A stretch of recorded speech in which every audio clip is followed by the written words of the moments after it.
नमस्कार, आप देख रहे हैं चैनल न्यूज। मैं नैन्सी प्रसाद। देखते हैं सुबह की 10 ताजा खबरें।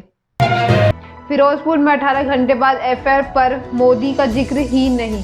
पीएम मोदी का काफिला बुधवार को पंजाब में मोगा फिरोजपुर राजमार्ग पर एक फ्लाईओवर में फंस गया था। प्रदर्शनकारियों के झुंड ने पीएम का काफिला रोका। पीएम मोदी के काफिले को 20 मिनट तक फ्लाईओवर पर फंसा रहना पड़ा।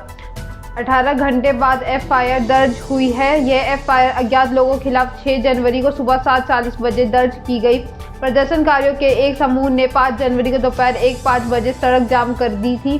पीएम भारत पाकिस्तान सीमा हुसैनी वाली गांव के रास्ते पर थे। सड़क जाम मामले में आईपीसी की धारा 248 के तहत मामला दर्ज किया गया। इस केस के दोषियों को सजा के रूप में 200 रुपये का जुर्माना लगाया जाता है। हैरानी वाली बात है कि इस एफआईआर में पीएम मोदी के फंसने का कोई जिक्र नहीं है।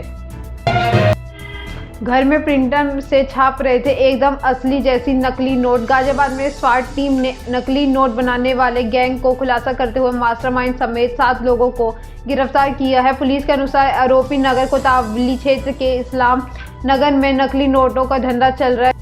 इनके कब्जे में 6,59,000 रुपए के नकली नोट बरामद किए गए हैं। इसमें 100 से लेकर 2,000 के नोट शामिल है। गैंग के मास्टरमाइंड में नकली नोट बनाने का तरीका यूट्यूब से सीखा था और करीब 4 महीने से वही नकली नोट बनाने का एक्सपर्ट हो गया। पुलिस का कहना है कि देश के अन्य एजेंसियों को भी सूचना दे दी गई है।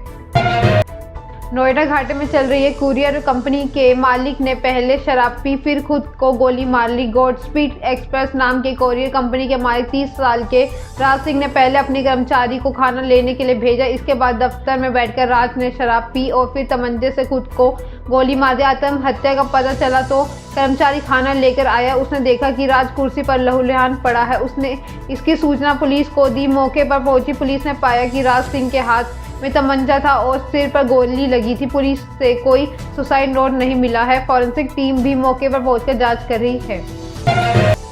कजाकिस्तान में नहीं सुधरे हालात, देखते ही गोली मारने के आदेश। रूस के सैन्य हस्तक्षेप में बावजूद कजाकिस्तान के हालात नियंत्रित नहीं हुए। शुक्रवार को राष्ट्रपति कासिम जोमार्ट टोकायेव ने हिंसा में शामिल लोगों को बिना चेतावनी के मार गिराने के आदेश सुरक्षा बलों को दिए। राष्ट्रपति ने कहा कि हिंसा भड़का रहे लोग विदेश के प्रतिष्ठित आतंकी हैं, इसलिए उनके साथ किसी तरह की दया नहीं की जाए। एलपीजी की कीमतों में बढ़ोतरी की विरोध में शुरू हुई हिंसा से हफ्ते भर में 18 सुरक्षा कर्मियों समेत 100 से ज्यादा लोग मारे गए हैं। पुलिस ने हिंसा में शामिल करीब 4,000 लोगों को गिरफ्तार किया है। हथकड़ी लगी होने के बावजूद पुलिस की चलती गाड़ी से कूदकर फरार हुआ कैदी। हमने कई सालों से जेल से भागने वाले कैदियों की कई कहानियां सुनी, देखी और पढ़ी हैं। खैर, ऐसी ही एक घटना हाल ही ब्राजील में घटी है, जबकि यह जेल की कोठरी नहीं है थी जिससे कैदी भाग निकला। यह पुलिस की चलती फिरती गाड़ी थी। पुलिस की नज़र के ठीक सामने से भागने में सफल होने के दौरान वह शख्स हथकड़ी से बंधा हुआ था। यह घटना कैमरे में कैद हो गई। ये वीडियो में एक शख्स को पुलिस की गाड़ी से बाहर कूदते हुए दिखाया गया, जिसके बाद वो गली की ओर भागने लगता है। वीडियो को वायरल होंग ने यूट्यूब पर शेयर किया। ये घटना 28 दिसंबर 2021 के हालागोआ नाव पराइबा ब्राजील में हुई थी। बीएसएफ ने पंजाब के फिरोजपुर में जब्त की पाकिस्तानी नाव। बॉर्डर सिक्योरिटी फोर्स यानी बीएसएफ ने शुक्रवार को पंजाब के फिरोजपुर जिले के एक लवारिस पड़ी पाकिस्तानी नाव को जब्त किया है।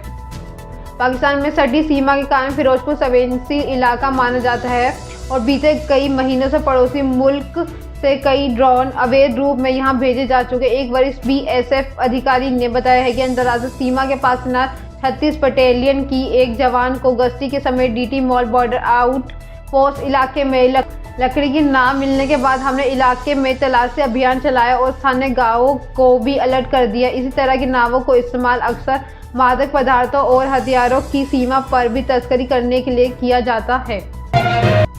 एयरफोर्स ऑफिसर की चाकू गोदकर हत्या। बिहार के मोतिहारी में भारतीय वायुसेना के एक ऑफिसर की अपराधियों ने चाकू मार हत्या कर दी। घटना पूर्वी चंपारण जिले के संग्रामपुर थाना इलाके में देर रात को घटित हुई। बताया जा रहा है कि एयरफोर्स के अधिकारी आदित्य कुमार उर्फ आलोक तिवारी अपनी पत्नी के इलाज कराकर पिता के साथ घर लौट रहे थे। इसी दौरान बदमाशों ने वारदात को अंजाम दिया। जानकारी के मुताबिक एयरफोर्स के ऑफिसर अपने पिता के साथ बाइक से अपने घर तिवारी टोला लौट रहे थे। इसी बीच घुसियर गांव में पास पहले से घात लगाए अपराधियों ने उन पर हमला किया, फिर चाकू मार के हत्या कर दी। घटना के बाद गंभीर हालत में स्थानीय लोगों के सहयोग में उन्हें मोतिहारी के सदर अस्पताल लाया गया, जहां डॉक्टर ने उन्हें मृत घोषित कर दिया।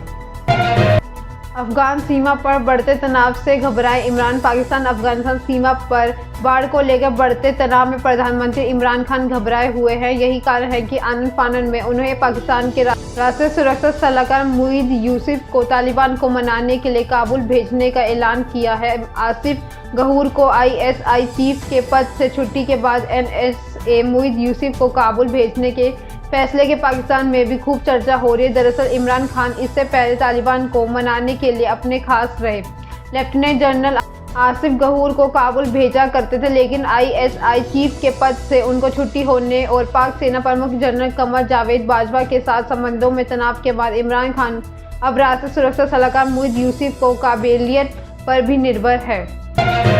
साई के बेंगलुरु सेंटर में फूटा कोरोना बम। भारत समेत पूरे विश्व में कोरोना की तीसरी लहर ने दस्तक दे दी है। इसके साथ ओमिक्रॉन का खतरा भी बेहद बढ़ गया है। खेल जगत भी इससे अछूता नहीं है। अब साई में कोरोना बम फूटा। एक साथ 35 भारतीय junior athletes corona test positive पाया गया। PTI ने सूत्रों के हवाले से कहा है कि साई में बेंगलुरु सेंटर में 35 भारतीय जूनियर एथलीट्स कोरोना संक्रमित पाए गए हैं। ये सभी विभिन्न नेशनल इवेंट में शामिल हुए हैं।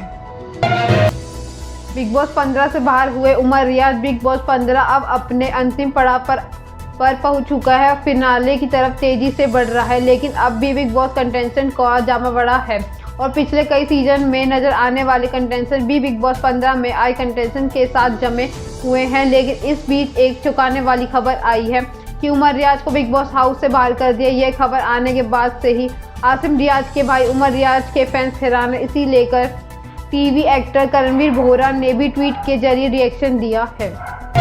यह सुबह की 10 ताज़ा खबरें। ऐसे अपडेट्स के लिए बने रहे हमारे चैनल को लाइक करें, कमेंट करें, सब्सक्राइब करना ना भूलें। धन्यवाद।